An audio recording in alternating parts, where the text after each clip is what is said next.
with just introducing that you are on board's guidance of AI for sustainability. We are going to be here for 1.5 hours. You're going to listen to some presentations and you are going to discuss.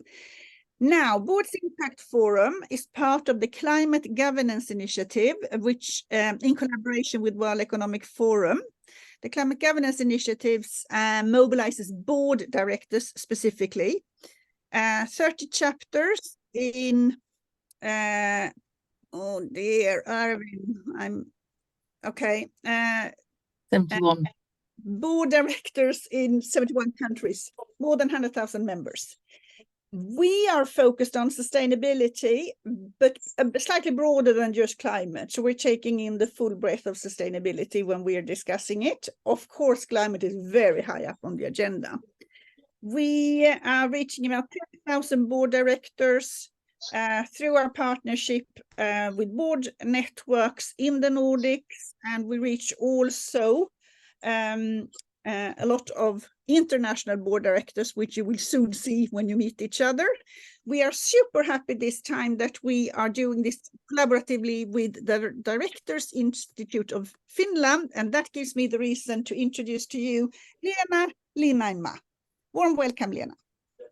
Thank you, Liselotte. I'm Secretary General of Directors Institute Finland. We have something like 730 directors who are members, mostly serving on large company boards. And here we also concentrate a lot on sustainability topics, including climate change and other sustainability topics. But we have also covered artificial intelligence. And one of the things is that we are dealing with that our boards aware enough of the opportunities, of the challenges, benefits, problems, how to guard their trade secrets, GDPR, data protection issues. So there are many sides, the positive ones, but also the control things. What are the questions that all boards should be able to pose to their CEO and managers of the company? So it has been quite a bit on our agenda, and I'm very happy that we are able to cooperate on this topic and continue handling this issue with a large audience also, and hopefully a very fruitful discussion, and especially with very distinguished presenters.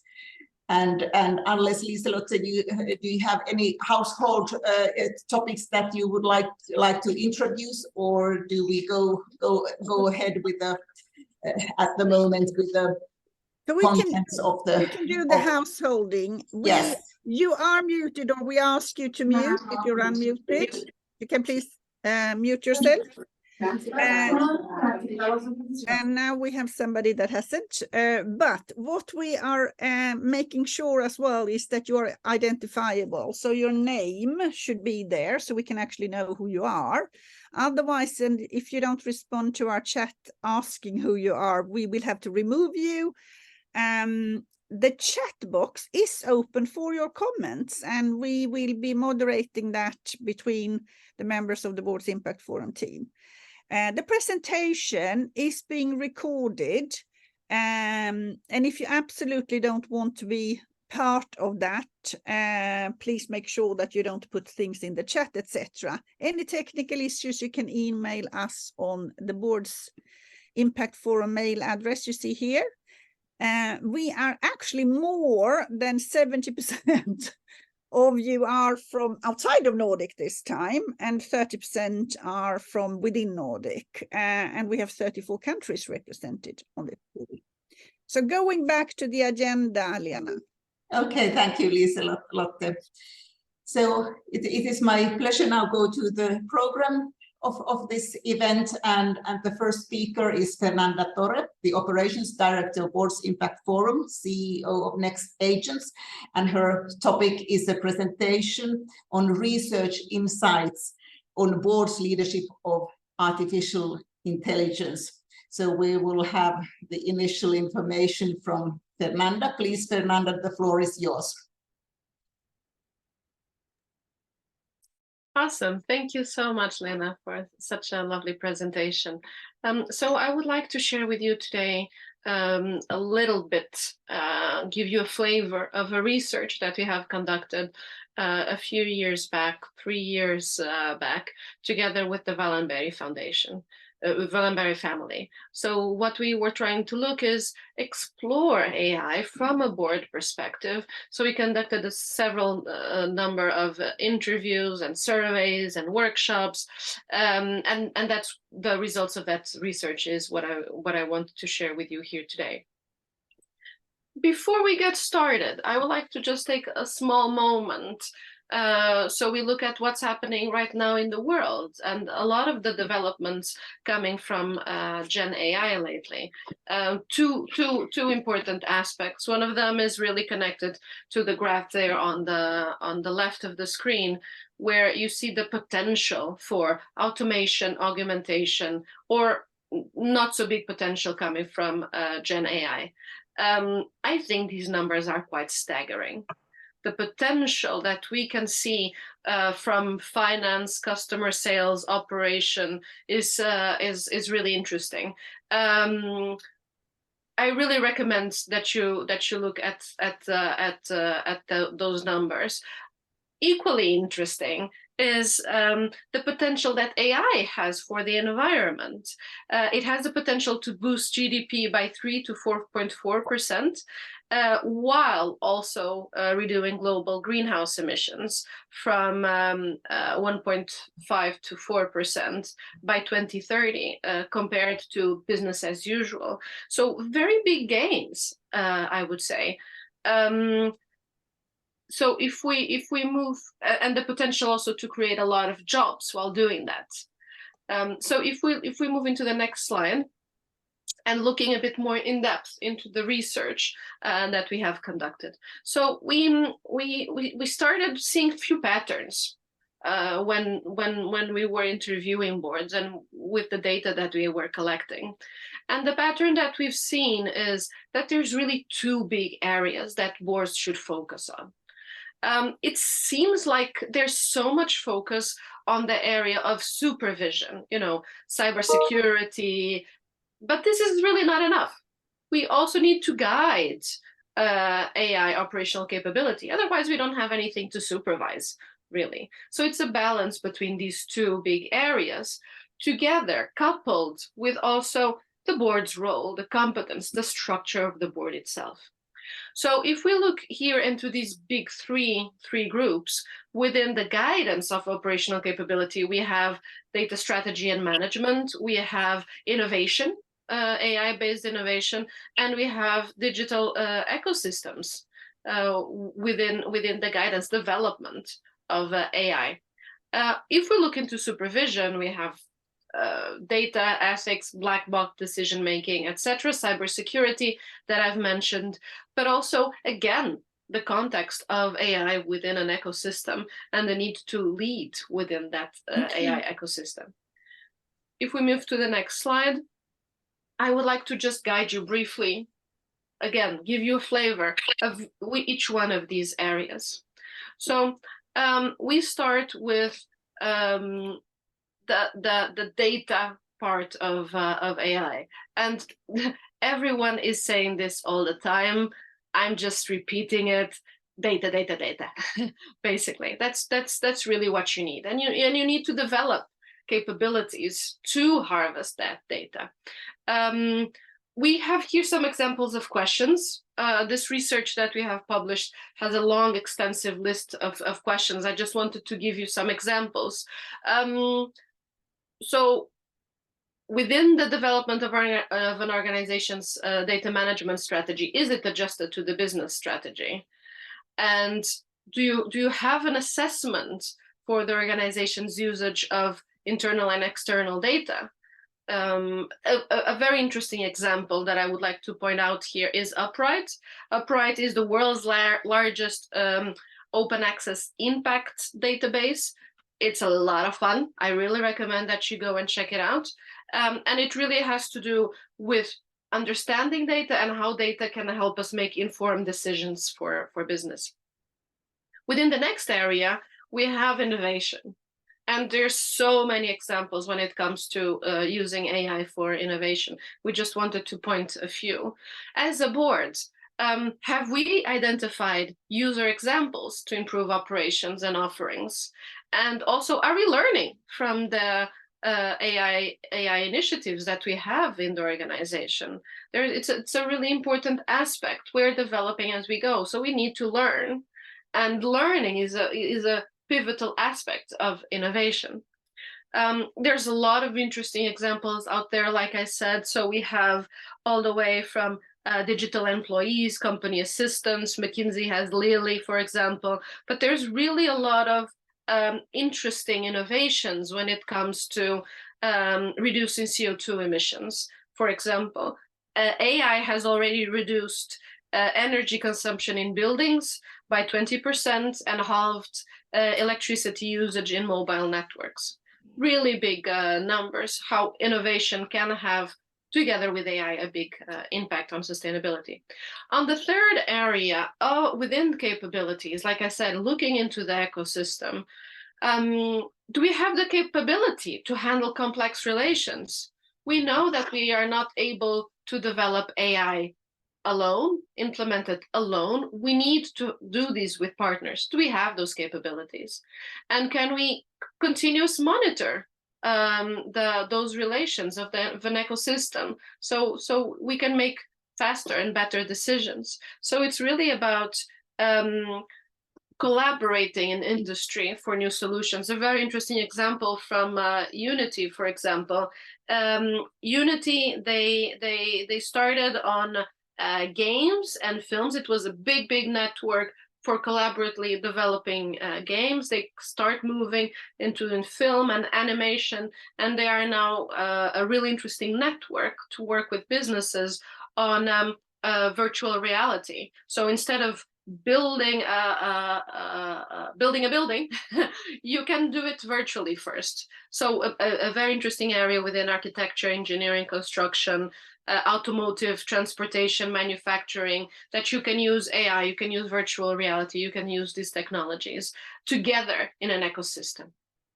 And this has to do with the operational capability of AI. If we look into supervision, we also have identified 3 areas. I think that probably one of the most addressed areas has to do with ethics and black box decision making. So black box decision making has to do with the fact that AI is going to be trained on data that we are not completely aware of, and is going to make decisions that are very hard to backtrack and understand why this decision was made, right? So it seems like it's within a black box. We don't understand it. And there's a lot of really important developments in that area. I would like to point out the EU AI Act. And the EU AI Act has 4 levels, all the way from an acceptable risk, which is related to, for example, with a scoring model for citizens, all the way to limited risk, your typical spam filters. But there's also interesting developments when it comes to transparency. And we see coming out of Stanford the Foundation Model Transparency Index to show the transparency of large language modules. So these are the modules where Gen AI is trained on. And it's really interesting. The top scoring module only scores 54 out of 100, and the mean score is 37 when it comes to transparency. So definitely a lot to develop there.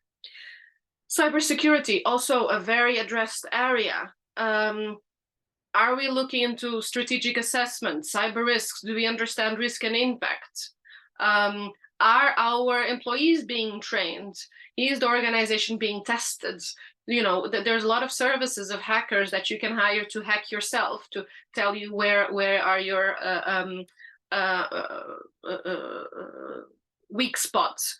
You know, cyber security scorecard. How many boards have one? We always, every time we're running workshops and events, we always ask. And you know, if we have 1 or 2 hands in the air, it's already a very good day. We really need to address this from a board perspective.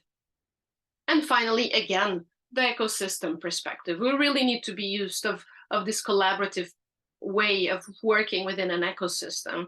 So not only, you know, do we have the capability to work within an ecosystem, but are we building stakeholder and society trust when it comes to implementing AI? Looking to the bigger picture, what's happening in terms of geopolitical issues, for example, are our partners complying with AI policies? So it's not only us ourselves complying or us ourselves supervising and guiding, but also our partners. So we go beyond the traditional borders and frontiers of an organization, and we really need to be good at collaboration. So an interesting example coming here from the Nordics is Combient.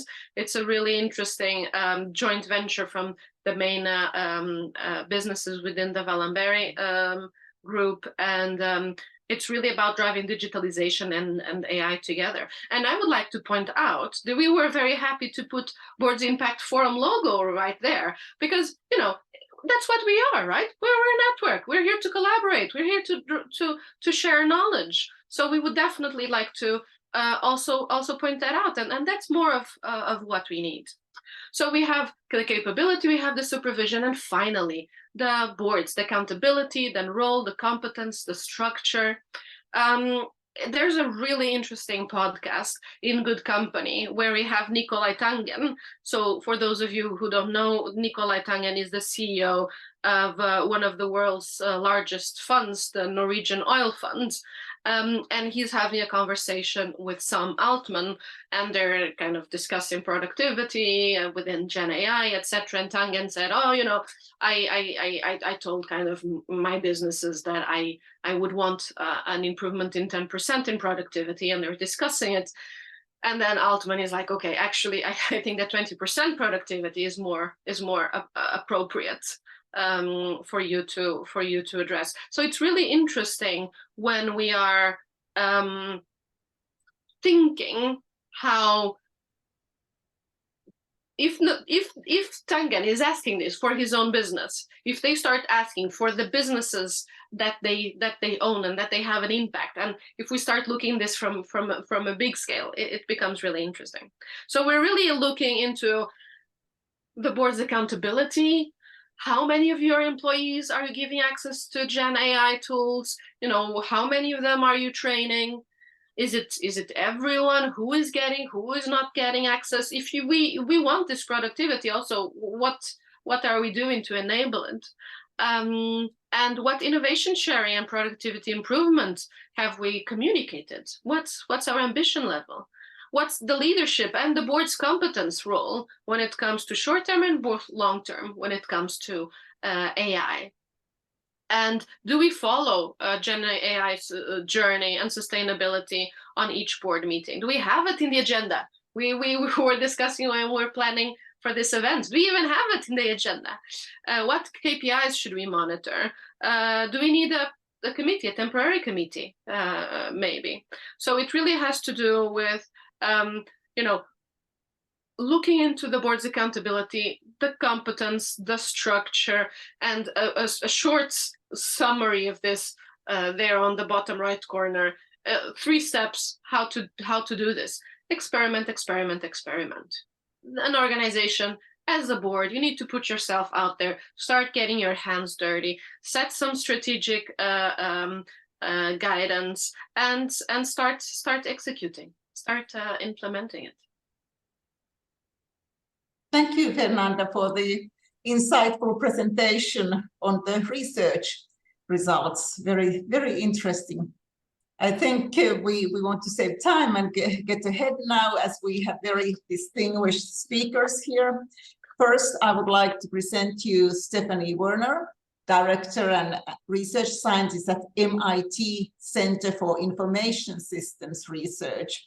So she's an expert on how companies use technology and data to create more effective business models. So please, Stephanie, tell us what you have in mind on this very important topic for our wide audience in different countries. The floor is yours. Microphone. You're muted, Stephanie. Unmuted. I am now unmuted. So Liselotte has asked me to do a quick overview of some of our research in just a short time. So next slide, please. What I first thought I would do is talk about our research center. We are a research center in the MIT Sloan School of Management. We do research on issues that are of importance to senior executives and boards on really around digital and information technology. This is our list of sponsors and patrons. You can see that it's global.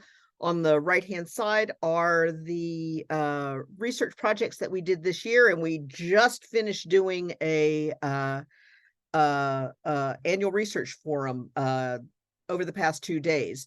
And you can see that we are starting to do some research on sustainability. I will say that we are looking at it from, I think that there's a level 3. I don't do the specific research. My colleague Ina Sebastian does. Next slide, please. But first, what I thought I would do is talk about digital business transformation. This is going to be a little bit disjointed because it's about 3 research streams. So one of my research streams is around digital business transformation. And when I am thinking about digital business transformation, I think about a company doing 2 specific transformations at the same time. And this is the reason that it is so difficult to do a really good digital business transformation. On the one hand, you're digitizing, you're really focusing on your operational excellence. And some of the research that Fernanda talked about in terms of AI and using machine learning is going to really fall into some of this operational excellence, where you're instilling a discipline around automation, standardization, reuse, and productivity. Next build, please. But the other transformation is around empowering people to experiment and release digital offerings. And this is around customer-focused innovation. And there's also a lot of opportunity here. I mean, at some point, I really think that there's an opportunity to do a real case study, say, on a utility that is using both digitization and digital to actually start to become more sustainable. And we've seen firms like Schneider Electric actually transform themselves so that they are really focusing on energy efficiency as an output. And the one thing I want to leave with this slide is that digitized does not equal digital, but if you're going to transform yourself, you need to actually do both of those at the same time. Next slide, please. So we have a framework that actually takes both the digitized and the digital and put it together. And what we talk about when we're talking about a digital business transformation is how do you become future ready? And as you can see, we talk about being ambidextrous, that you're simultaneously innovating and reducing costs with a great customer experience, becoming modular and agile. And I think moving forward, this modularity and agility is going to become more important because you're going to have to bring in other, Fernanda talked about partnering, and you have to be able to figure out how to mix processes together kind of Lego block ways. And this is the latest research from 2022, which is we show that about 26% of firms are future ready. The real issue there is we're going to have to tease out which are there smaller firms, are there newer firms, because it's much easier to become future ready when you're especially newer and you're not dealing with legacy. We have a book on future ready that is talks about how do firms get to future ready. Next slide, please. And now what I'm going to talk about is some of the research that we're doing on digitally savvy boards. And there's also a piece of this is around digitally savvy top management teams. So in 2019, we did some research and in fact used machine learning to assess the digital savviness of all the directors in the United States, or all of the ones that were listed on a US based stock exchange, just because in some ways it's not the best sample, but it's where the data is. And what we found were that, and we created a metric for how digitally savvy boards were. There's a lot of coding and a lot of machine learning behind this. What we found is that you needed 3 digitally savvy directors to impact performance. You saw a little bit of change at 1 digitally savvy director. You saw a little bit more at 2. You really saw the knee go at 3. You got a little bit better performance at 4, but the big change was at 3 digitally savvy directors. We're redoing this research. I'm in the middle of it right now, trying to figure out what has changed, what is the same. What we have found is that the boards, at least on kind of the baseline of digitally savvy, have really gotten better, but how good are they at AI, and how good are they at things like X as a service and using platforms? That I think we're going to see, because we're going to really raise the bar. Next build, please. And I think this is important because digitally savvy directors, they change the risk conversation from evaluating, project risk to business model risk. Next slide, please. So now I'm going to go into some of the AI research that has happened at MIT CISR. This is research from a colleague of mine, Barb Wixom, and she started some research back in 2019, really looking at AI projects and trying to figure out how mature companies were with their AI projects. She has kept track of the 51 projects over time, and this is her most recent assessment of the projects. She thinks about how do you get value from data in 3 terms. One is, do you use your data to improve your operations? You're going to see a lot of the AI projects and a lot of the machine learning projects in this bucket here, where firms are using really machine learning. Or are you wrapping a service around your your product that you already have, product or service? And then are you selling some kind of data solution? Doesn't mean that you're selling data, but some kind of solution.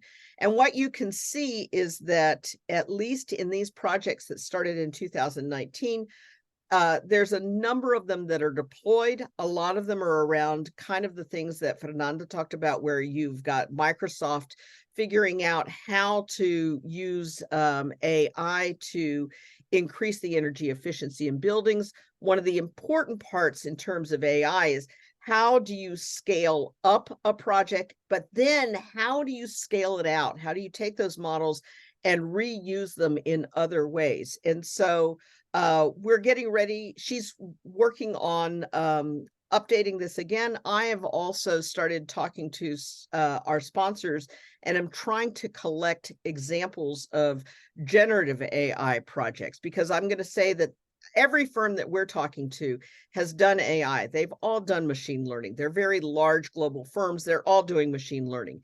Now, what they're working on is, how do you use generative AI? And I will say that most firms, as far as I can tell, are really in the experimental mode. Some, I have 1 or 2 examples that are really cool. I would have to say they're not around sustainability yet. Next slide, please. And so when Barb talks about what you need to do to have an AI-powered enterprise, she talks about it from 5 different capabilities that you need to build. One is around data management.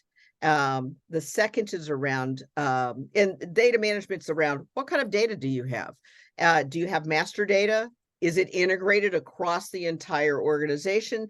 And have you curated it? And then to go and get to AI powered, you're really going to have to go beyond curating, and you're going to have to tag it and really create it so that you can do something with it. How good is your data platform? Do you have advanced technology, or can you are you good enough that you can allow some external sharing? That's a very difficult issue for a lot of companies. Data science, you really are going to need to go beyond machine learning. We're finding that the generative AI, it's a real challenge in terms of getting the skills. Fernanda talked about what we call acceptable data use. Have you thought about what it takes? Which data should stay private? How is it ethical to use the data? What kind of assurances do you need to give your employees? And then finally, do you have user and customer understanding? And to really become AI powered, you're going to have to get great at all of these. Next slide, please. And I think I'll leave you with just some new research that we have done this last year. Liselotte wanted me to talk about what's the role of the ecosystem and where you start to see AI being used. This is research on how do companies, what is it they need to do to become both fast and innovative? A lot of companies that we've talked to have talked about, we need to be faster, we need to be faster. Turns out if you look at the firm performance data, actually fast does nothing for you. You have to combine it with being innovative. And so when we're talking about companies that are both fast and innovative, one is, these are 4 things that they have to do. They have to empower their leadership while simplifying the work. They're going to have to adopt leading edge technology. And this is where AI comes in. You're going to be using APIs to share data, but your workflows are going to become AI enabled. I will say that companies are they're very immature on this scale. We talked about transparency. You really need to start thinking about real-time dashboards so that you can get your data, you can get it out, you can see where you need to make a change. Being real-time, very, very challenging. And then you need to nurture an innovation ecosystem. What we found is almost no company can do it all themselves. They have to figure out how they're going to partner. They have to access more of the ecosystem data. They need to figure out how to give data to their suppliers. This is going to link back to 2, where you have to have good APIs. And what we found is that companies that were above average on innovation and time to market actually had strongly above average profitability and revenue growth compared to competitors. And that's a really short description of some of the research that we're doing at MIT CISR. Thank you, Stephanie. This is very important, and just a couple of clarification, considering that there was something in the chat, and Fernanda has shared the research. Could you? We have a very limited time, but could you explain in a very short manner what a digitally savvy director is? Yes, what we did was, I have to say, we started the research thinking we would assess a digitally savvy company by looking at annual reports and chairman letters. I have to say that was not very useful, but we learned a lot about the kinds of terms that people were using. What we did is we downloaded all of the bios on that the SEC collects every year as part of the proxy statements. We then had a group of coders, including the chairman of a board, and we did a series. I think it was it's about 6 coding rounds where we pulled out 100 bios from the group. We each coded them saying which terms we thought indicated digital savviness. We then looked to make sure that we were together, and then we trained the model on that. I will say our bar for digital savvy, not very high. And you would be surprised how few directors actually achieve that bar. They had to have 1 digitally savvy term. And the 3 directors, that the critical mass that you were speaking about, that would be for larger companies, because when you have a small listed companies, you may have only 5. That is exactly right. We set the board level. You had to have 6 or greater because I didn't want like family-run companies. But yes, these are larger firms, and we haven't done it on smaller firms. Indeed. Thank you so much, Stephanie. And now we get further to Thomas Syrjänen, who is certainly a digitally savvy director, founder of Futurice, and a board member of several well-known companies, including listed companies. We at DIF, we have also organized events on technology and AI with Thomas and Futurice. So I can promise you that he knows the content. So please, Thomas, the floor is yours for a short presentation of your insights, please. Yes, great, and pleasure to be here. And I think that sort of like maybe also a quick comment to start with, and interestingly about my history. I actually also have a machine learning training from the late 90s, like early 2000, but that was quite bad career choice during those days. So then I ended up on the business side, and now for the past 5 years I've been back on more on the technical side, and now also sort of like key focus is how can we actually challenge the convention of business with the help of technology. And I really enjoyed the previous presentations, and maybe I just give a couple of like points and few viewpoints from my point of view. And number one is that for the boards and this kind of guidance and governance, number one is that we can't outsource this development to our IT or our R&D department. This is not about the technical change. Of course, we need technology, but especially what we need is to challenge our ways of doing business. And if I give you an example, I've been part of a transformation of a construction industry. And one of the biggest learnings that we learned is that we just can't bring data and AI and technology into existing ways of working. We only get like minimal returns. But when we start actually thinking that, okay, what if we actually change the whole paradigm from a project paradigm into more industrial assembly paradigm, which is like more prefabrication, more modularity, better tolerances, and so on. And then we can actually really harness also technology there. And then we actually start getting a lot of results. But I think that here we also need to understand that this is not anymore a technical challenge. This is very much a change management challenge. It's a mindset challenge. How do we change the mindsets of people who've been doing the same way for 30 years? And now we actually come up with a new paradigm, how to do things. But the same I see whether it's in a retail business, or actually one of my job is to renew consultancy. So we are also looking to actually challenge the convention. How do we consultancy? And that's maybe the hardest part. That's the kind of on the sort of the positive side. Then of course I think that we need to look at the risk side of it. Number one thing that I would emphasize is that what I learned is that we need to, first of all, we need to help people to succeed on the front line, because the tools are so powerful. For example, at Futurice, we are measuring or capturing our organizational knowledge automatically from the digital footprint, or we are calculating the progress of strategy every week, because we are harnessing the kind of digital footprint. But in order to actually do this, also with the sort of same actually, and we learned through the hard way in the construction industry, if we start from the top management, let's say control or these kind of use cases, the adoption is not very good. We need to start from use cases that actually help people to succeed on the front line. Then we get actually buying from the people, and then we can actually also implement the more sort of managerial control type of or consolidated view use case. The second aspect, I think that which is especially true during the past year because of generative AI, we need to help everybody to actually harness these tools. We can't have an organizations or societies where other people actually use all the latest tools and become super productive, and some people are left behind.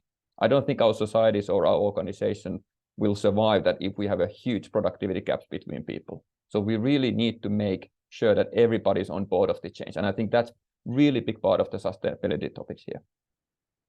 And then maybe sort of like a little bit of anecdote. So also I would say that again, going back to challenging the convention of business processes, and now generative AI is enabling that to do in the knowledge work processes. How do we change our sales process completely? How do we connect our sales process to supply chain? How do we rethink about our legal process? Or like I said, what about calculating the strategy execution progress on every week, or like we are doing every Thursday?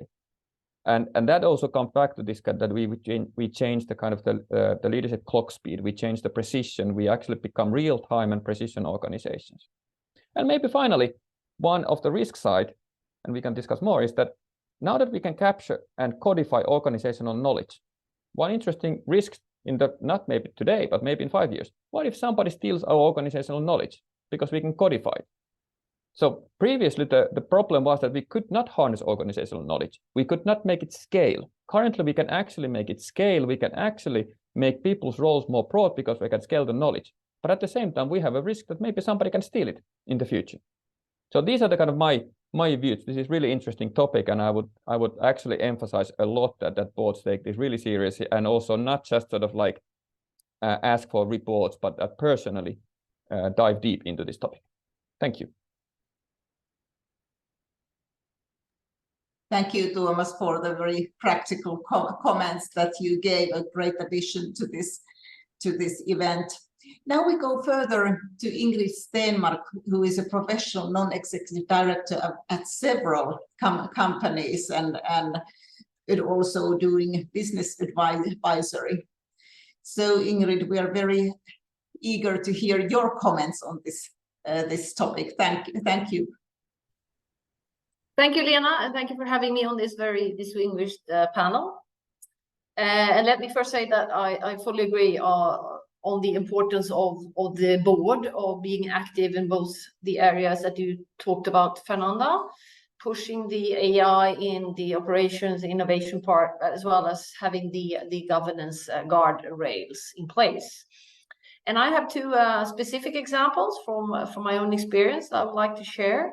And the first one is relating to sort of how you elevate the discussions in the strategy in your board, and using having an AI example here. And it's in the industry area that both Fernanda and Stephanie referred to earlier, being energy efficiency in buildings. I am fortunate to be on a board on a scale up that is in this field, having a very advanced AI service, and they are called Myrspoven. I have learned that in English, this is a bird's name. It's called in English bar-tailed godwit. It's the most energy efficient, long-flying bird in the world, bar-tailed godwit. And they've created an AI service. They are in property tech, so they've created this AI service that collects and combines data from inside buildings and combine it with weather data. And based on this data, this service can in an intelligent way steer the building management system, steer the building every 15 minutes, increasing, reducing temperature, CO2 and other parameters to get a better indoor climate, and most importantly, reduced energy consumption, electricity, and reduced CO2 emissions, and up to 25%. And what we did in the board, where we were discussing also how we could to take this to the next level and maybe have other advantages in addition to this, was to see how can we also be part of the bigger energy system in the grid, the energy grid or the electricity grid, and use buildings also as dynamic sources or to offload the public grid. So the company has also developed now a service where you have an offloading element to this AI, this AI-based steering. So the building is using less energy in peak hours and more in non-peak hours, and offloading the public grid. So you also get the bigger societal benefit and also save costs on that element, as well as reducing CO2 emissions. So fantastic example, I think, of an AI-based service. My second point and my second example goes more on the guidance and the framework that you want to put in place at some point, and that should be discussed in the board. What do you need as internal governance in your company? Do you need to upgrade your code of conduct? You have an AI policy. You normally have a supply code of conduct. And one example that I have from my previous work in Telia company was we developed there a new service, which was based on the movements by customers, related to the company, where the customers move movement data, positioning data, and this can be really sensitive how you use it, even though it's aggregated, it is anonymous.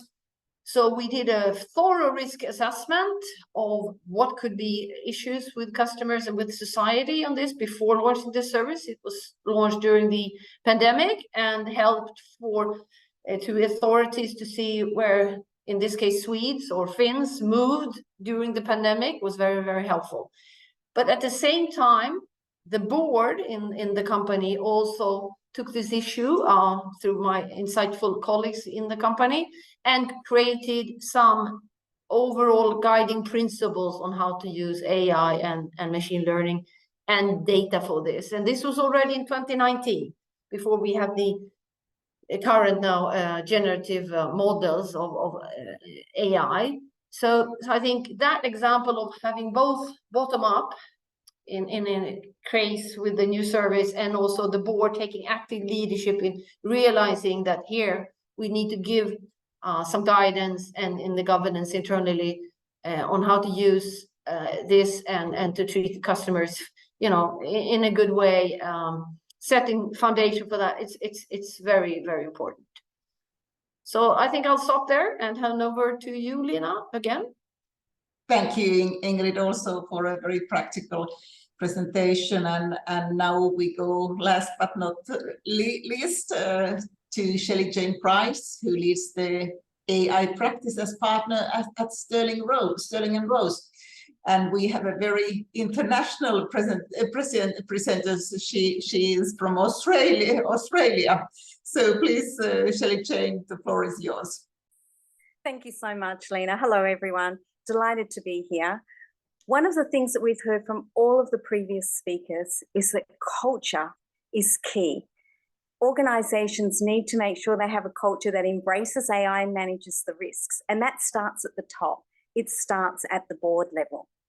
At Stirling and Rose, often we're brought into organizations to do a baseline study of where their organizational capability is at for AI.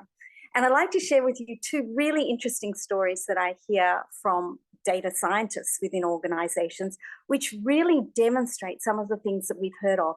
For example, what Fernanda was saying about the importance of having not only supervision, but also guidance from the board.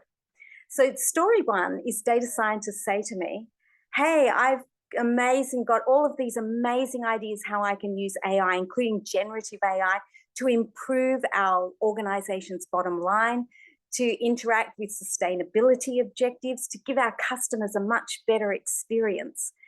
But my leadership are very frightened and they won't let me do it because they say it's too risky. So I need you to come in and explain how it's possible to do this in a way where the risks are managed. So that's story one. Story two is perhaps more interesting. And that is where the data scientists say to me, hey, I am doing all this incredible and amazing things with AI. And I'm making all of these very difficult and important and sustainability related decisions. I'm trading off things like accuracy and fairness that absolutely have an impact on my business. And I'm doing this. I feel like I don't have enough guidance. I don't have enough guardrails. I don't really understand what the culture of my organization wants me to do. And what we're seeing here is an organization that needs greater guidance. It's an organization that needs to reflect on what their strategic plan is and how AI fits into that.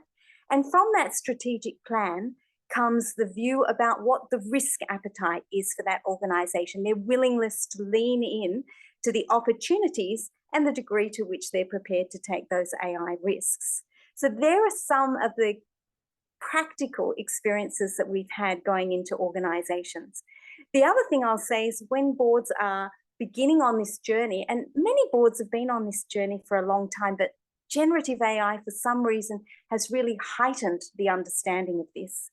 Step one, as we've already heard from Stephanie, is boards need to upskill. And maybe it means that they need to have more digital savvy on the board, or they need to together upskill. And upskilling isn't just sitting in a classroom learning, it's hands-on interacting with the tech, particularly tech that can help boards manage sustainability issues. And there's lots of tech out there. For example, there's Sustainalytics that will analyze the sustainability of your organization. But regulators are also using AI. They're using it to have a look and see if companies are complying with their continuous obligations of disclosure on stock markets. They're using it to detect fraud. So all of these things are available to boards that are AI savvy. The most important thing is to have the right culture. And as Thomas said, it needs to be a culture where people are not afraid to experiment, but they're also not afraid to raise issues when an AI system is not working as it should be. Culture is the key thing. Thank you.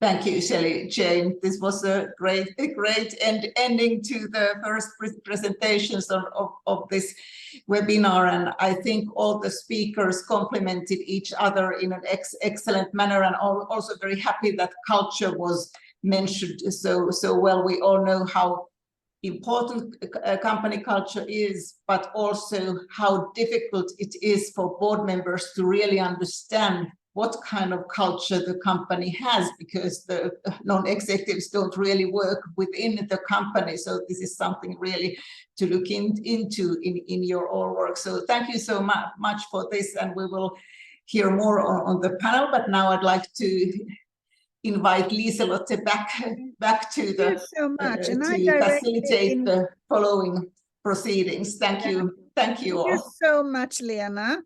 And Fernanda, can I ask you, see if you can get the poll up? It should be up now. I can't see it, but maybe somebody else can. I see, I can see it. Okay, very good, very good. So the questions we'd like for you to answer is, our board is well aware of the impact on our company and industry. Our board has had a focused agenda item on the topic. Our board is actively guiding our company and balancing value creation with risk management. Our board has ensured governance of data from the board.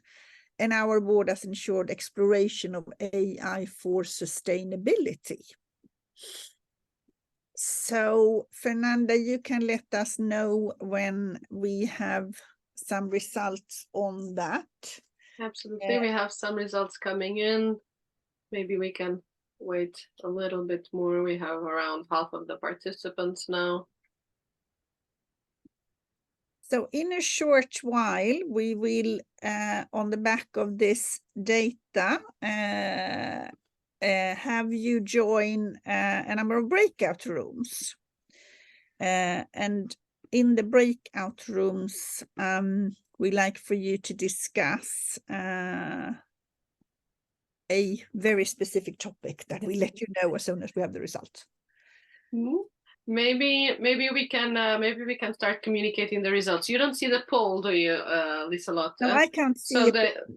Yeah, there's something wrong with it today, but I can let you know of the results. So when it comes to the first question about our board is well aware of the impact of Gen AI on our company. 38% answered that they agreed, which is the highest number, very good. But we also have 21% neutral, and we have 17% disagreeing or fully disagreeing. So the big majority is still not there. And the second question, our board has Gen AI as a focused agenda item in the board. Very exciting. No, we don't. We don't have it. So 41% that don't have it. That's the biggest number. 15% fully disagree. Agree 22% and 4% fully agree. So some of us are doing it right, which is hopeful. Question 3: our board is actively guiding our company on balancing value creation with risk management. A question very close to my heart. Disagree. It's the biggest with 40% and fully disagree with 16%. Some neutral ones, 28%, but only 12% agree and 4% fully agree. So some numbers that I personally would like to reverse. Fourth question, our board has ensured governance of data from the board when it comes to sustainability. And then we have some neutral to disagree as the biggest numbers with 32% and 40%. Finally, our board has ensured exploration of AI for sustainability initiatives, and a vast majority with 52% disagree, with 12% fully disagreeing, 24% are neutral, and only 8% agree and 4% fully agree.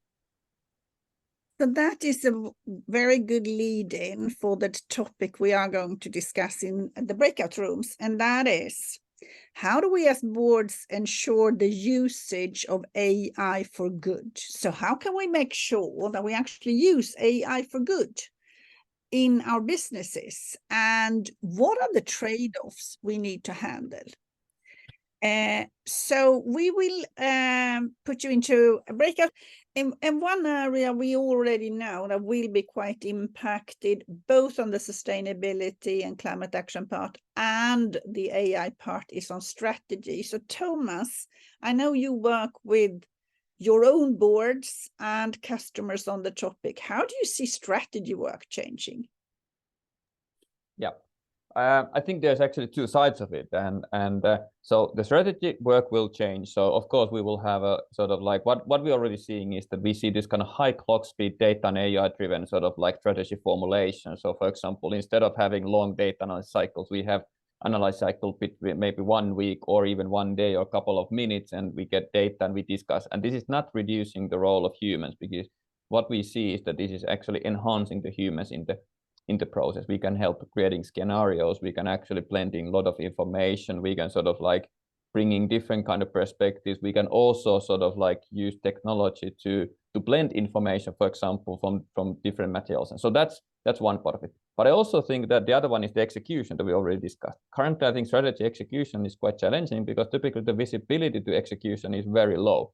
And that has already changed. And there's a lot of we can use digital footprint data, whether it's like proposals or staffing systems or like logistics systems and ERPs, to actually measuring it. Like, what is the change of strategy? We define it through the digital footprint, and then we can measure it on a weekly basis or daily basis. And I think we get this kind of high clock speed strategy execution. We can also start sort of like observing the market on a weekly basis. Maybe we have some scenarios or assumptions, and we can also make it continuous process. So I think these are kind of for the process. I think this is very short time to go all through those. But then I would also say one other area is I think that also what I've seen happening is that companies define their strategy content in a novel way when we put data and AI into the core of an organization, meaning that organization that uses AI is quite different than AI organization. And if we have an AI organization, how might we change operating model or the business model towards the client? So there's many aspects of it. Right, thank you so much. Let's pick up another room. So maybe Agnes, Claire, Katrin, Maria, Stephanie. Can one of you share what? So we talked, we looked at the trade-offs piece of this more than the AI for good, and thought about that. And we talked about the need for boards to talk about strategy. I described the 3 roles of the board that we talk about, and that it is often very difficult for a senior leadership team to want to, I would not want to say seed, but say to collaborate on strategy with the board, because that hasn't been a traditional role in the past. And that kind of trade-off, that need to have this collaboration to actually figure out who's going to, what are the business model implications for using AI? What are the project risks? And then also the need for thinking about what data do you need? How do you ensure the privacy and the security of your own data? Can you do these experiments in a sandbox? And then at the same time, making sure that both your customers and your employees feel like their data is being used well. And we talked about that's where I brought up the Johnson & Johnson case, which was just released this week, about how they're using AI to help figure out what talents they need, and how the senior leadership team and the board had to really assure the employees we're not trying to get rid of jobs. Right. So maybe I can ask quite open question. What do you think that boards should ask at this stage of time? And you can all think about it, but at this stage of time, what is your view? What should boards ask? SJ, do you want to start? Yeah, I think the number one question boards should be asking themselves is, do we have a shared understanding of AI and a shared lexicon or terminology or language so that we can discuss these important things. So I think that's question one. Question two is, how is AI, particularly generative AI, positioned to transform or to upend our particular endeavour? And, you know, I'm thinking of, we've seen in the past many endeavours that have turned on a dime because some technology has really changed. And the third thing I think boards should be asking is, have we looked at our entire organisation, our strategy, our risk appetite, our risk matrix and controls for AI with an AI lens, particularly a generative AI lens? Because generative AI brings up novel and previously non-existent risks. So it's augmented some already existing risks, but also it has created some novel risks. So they're the three top questions I'd be asking on a board. And I'd like to ask a question, Ingrid, this time, because one thing that happens is now we have this new topic. A lot of boards and companies, they think they've done AI. They think that they already know, and maybe they even think that climate impact is a bit far off. So it's not them, it's everybody else, but not them. How do you bring it up, do you think? How do you bring it up, Ingrid?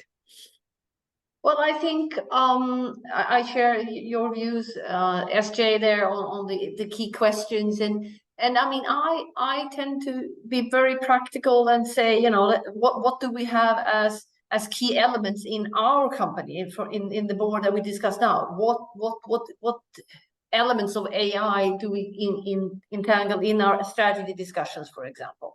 So how, very concretely, use cases, applications, and the governance part as well. And one thing that we discussed before, I think also, is do you have a subset of the board that you discuss this in deeply and come back? Do you create a committee? That could be one way of tackling it, and start for the board to get started. If you have a low maturity, especially digitally, that could be one spark. Let's put a group together. That could be a committee, or it could be some, to really get the discussion going. It's likely easier, right? And I think it's a good point, because many times when new things come on, it's one or two that picks it up and not the rest. So how do you convince the rest? And Yes. should you convince the rest? Yes. And Thomas, I don't know if you have examples on your own boards. Is there a risk that you are kind of on one side and trying to get the others to go along, and how do you handle that, if so? That's a tricky question, but I think this kind of like, I think the maturity is an important. I really like the comment about, for example, 3, and then of course it should not just be the board. I think it should be also the management who should be on board as well. And I think that if there's only one person, I think the dialogue is really dull and very not, let's say, it doesn't get anywhere. So, but I think that then maybe what can be done, and I've been also doing some ways that I've been sort of like actually having some sort of like little, almost like mini trainings of like, these are the kind of opportunities, these are the cases, and then we sort of like start sort of like, let's say, elevating the maturity together. And I think it actually maybe the kind of the important thing is that how do we elevate the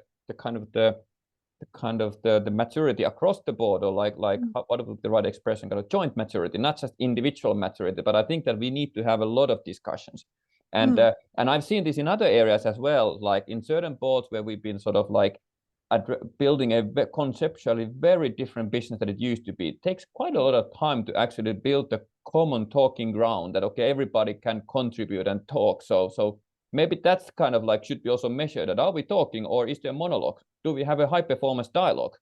I think that's a great insight that you're sharing. And I'm going to come back to Fernanda, but maybe I'll ask Stephanie first.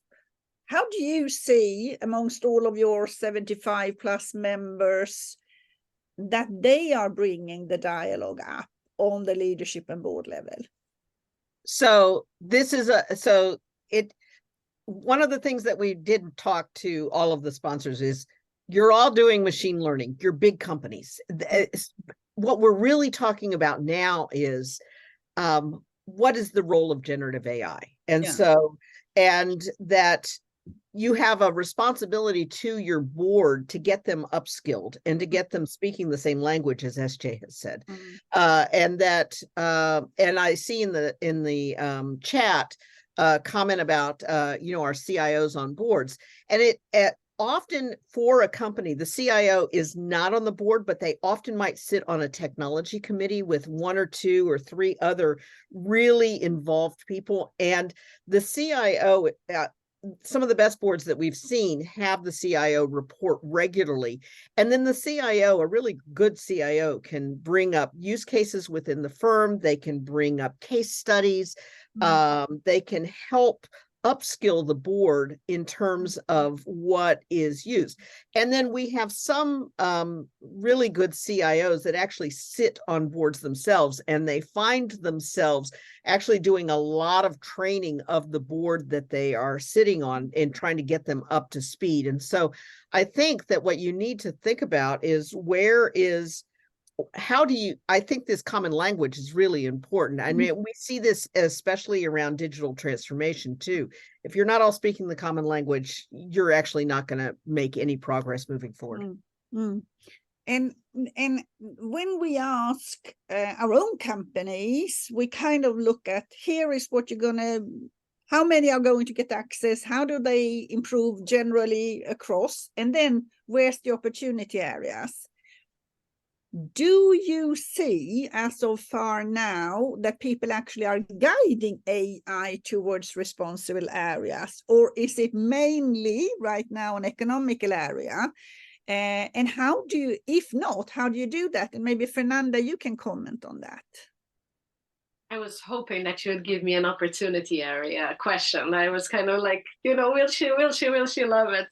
I think you're spot on there. I think that generally speaking, when it comes to opportunities, we are more comfortable by, and I say we, I'm saying businesses in general, to explore, you know, things that are a bit more concrete. Innovation, value creation per se is quite uncertain and fluffy. So there's a natural, you know, trend to go to your comfort area and use it within, you know, robust metrics. The thing is, I don't think that that's enough. And definitely, if we're pairing AI and sustainability, we really need to start feeling comfortable within uncertainty. I think that this is a core message. You know, put yourself in uncomfortable situations. If you as a board are not uncomfortable, if you are not putting your management team in an uncomfortable situation, you're probably not doing your work right now, your job right now, because that's just the world that we live in. So I think that there's something about feeling comfortable, embracing uncertainty. There's a lot of really robust frameworks to deal with uncertainty out there. And going back to the point that I was doing earlier today, you know, experiment.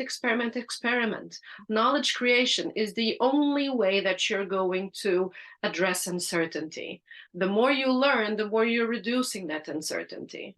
So if we start seeing organizations from the perspective of kind of producing knowledge, the value that we produce is the knowledge, then we start feeling more comfortable. We start understanding that this is the way to explore. Right. Thank you so much. Unfortunately, you are so good, everybody. We're running out of time. I want to thank all of the presenters, Stephanie, Thomas, Ingrid, SJ, Fernanda, and not the least Lina, for helping us out, all of the audience, the operations committee. I also want to let you know that you have a chance to join our next cohort of our sustainability program, which is the board's oversight of sustainability. It has some fantastic alumni members that you will meet. Some of them are on this call. Philippe Gallen, thank you for being here. And some you will get a chance to meet. So do join. You can check out that program, and you actually get the discount for Boards Impact Forum members and a certification. We have, as part of that, 3 workshops that you can also join, which are really going to discuss some of these questions. So what is our accountability? What is our competence? And what do we need to know? How do we actually look at the balance of risk and opportunity? And how do we make it integrated into strategy? And how do we then report and disclosure? A lot of us in Europe, we're heads down, unfortunately, and forgot to do the strategic part and just doing the reporting right now. So how do we get that together?